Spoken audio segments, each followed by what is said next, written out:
sebelum kendaraan dan senjata canggih ditemukan, manusia memanfaatkan hewan-hewan untuk membantu bangsanya berperang melawan bangsa lain. Saat ini, di tengah banyaknya penemuan canggih militer di tiap negara, angkatan bersenjata di beberapa negara masih menggunakan hewan-hewan untuk membantu tugas-tugas militer. Hewan yang dipilih tentu saja bukan sembarang hewan, namun hewan yang memiliki tingkat kecerdasan tertentu. Bagaimana kecanggihan hewan-hewan tersebut?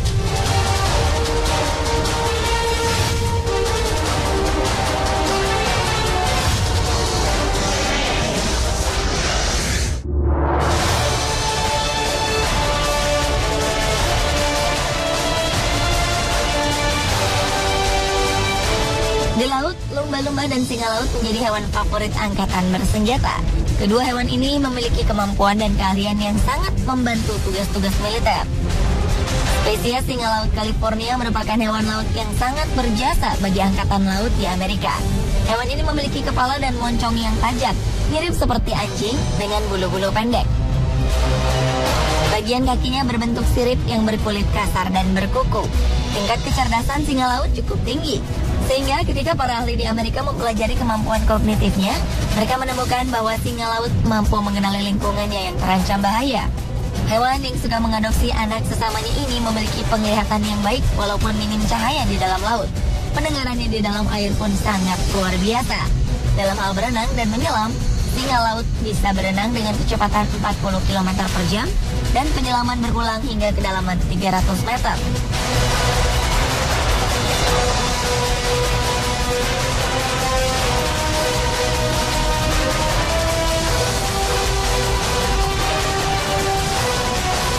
Selain singa laut, hewan laut yang sering dimanfaatkan oleh angkatan bersenjata adalah lumba-lumba hidung botol. Lumba-lumba ini memiliki sonar biologis canggih yang dapat digunakan untuk mencari benda-benda di dasar laut. Selain itu, lumba-lumba hidung botol terkenal memiliki ingatan yang tajam. Ia bisa mengingat siulan lumba-lumba lain yang sempat tinggal bersamanya meski telah terpisah selama 20 tahun.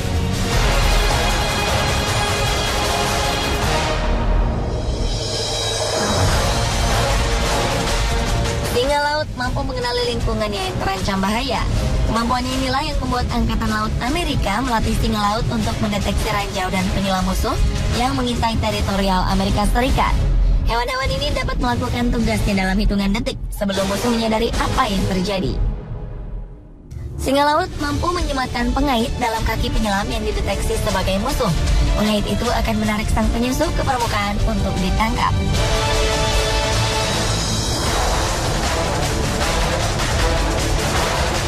Sementara itu, jika singa laut digunakan untuk menjebak musuh, lumba-lumba digunakan untuk mendeteksi ranjau yang ada di dasar laut. Beberapa lumba-lumba pernah ditemukan dengan sebuah kamera. Diduga kamera ini merupakan kamera pengintai musuh, sehingga militer tidak perlu mengirim penyelam untuk mengintai di dalam laut.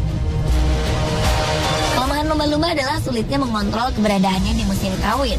Jika lumba-lumba jantan melihat lumba-lumba betina selama musim kawin, ia akan segera mengejarnya. Angkatan Laut Ukraina pernah kehilangan 3 dari 5 lumba-lumba yang telah mereka latih. Mereka menduga lumba-lumba ini kabur mencari pasangan untuk memenuhi hasrat kawin mereka. Ada rumor yang beredar bahwa beberapa negara melatih lumba-lumba menggunakan senjata untuk menyerang musuh. Namun mereka membantahnya dalam situs resmi Angkatan Laut Amerika. Mereka menegaskan bahwa mereka tidak pernah melatih mamalia laut untuk membahayakan manusia dengan membawa senjata demi merusak kapal musuh. Tindakan ini sangat berbahaya karena lumba-lumba belum mampu membedakan mana kapal musuh dan mana kapal teman.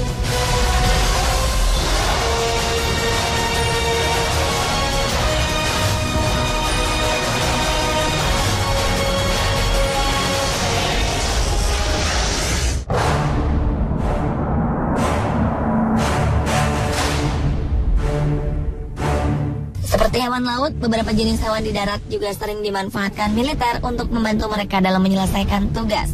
Hewan yang populer digunakan antara lain adalah anjing.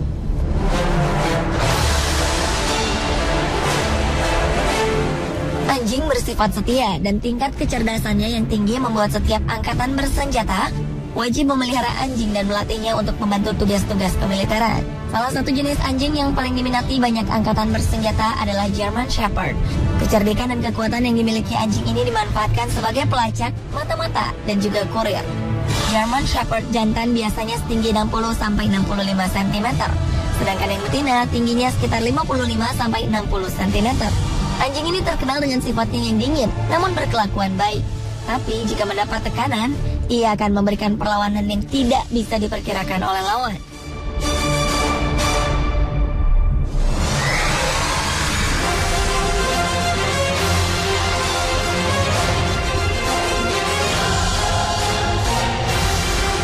Jika anjing banyak digunakan di zaman modern, beda lagi zaman dulu. Dahulu, gajah merupakan hewan yang sangat disegani dan diandalkan dalam dunia militer. Dengan tubuhnya yang sangat besar, ia sering ditempatkan di tengah barisan untuk menahan serangan musuh. Panah dan senapan lontar masih bisa ditahan oleh kulit gajah yang tebal. Ketika barisan gajah maju, pasukan musuh yang berada di bawah akan langsung tewas terinjak oleh gajah. Tubuh dan bau gajah juga membuat kuda-kuda panik dan lari meninggalkan medan perang. Tenaga gajah yang kuat juga bisa dimanfaatkan untuk mengangkut barang-barang logistik yang diperlukan dalam perang.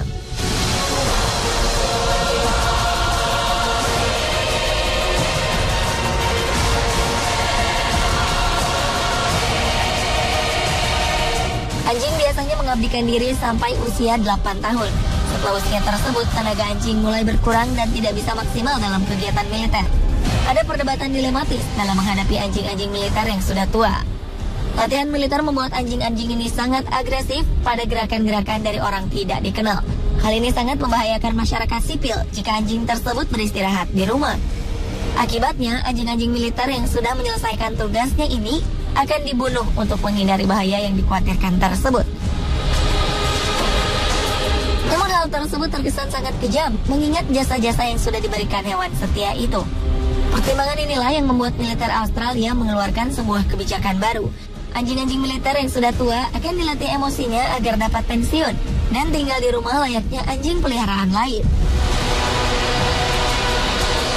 Namun untuk meloloskan seekor anjing militer yang dapat pensiun, ada serangkaian tes super ketat yang harus dilewati anjing-anjing ini. Anjing yang tidak lulus tes terpaksa harus mengakhiri hidupnya dengan dibunuh.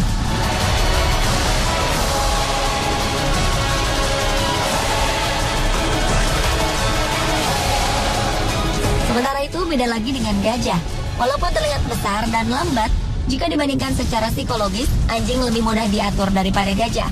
Gajah memiliki kecenderungan untuk panik jika memperoleh luka yang sangat menyakitkan atau jika pengendaranya mati, gajah akan mengamuk dan berlari tak terkendali.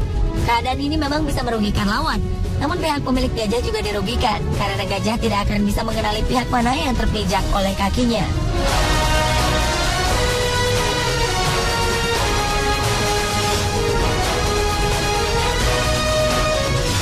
Itulah hewan-hewan yang sering membantu angkatan bersenjata di dunia.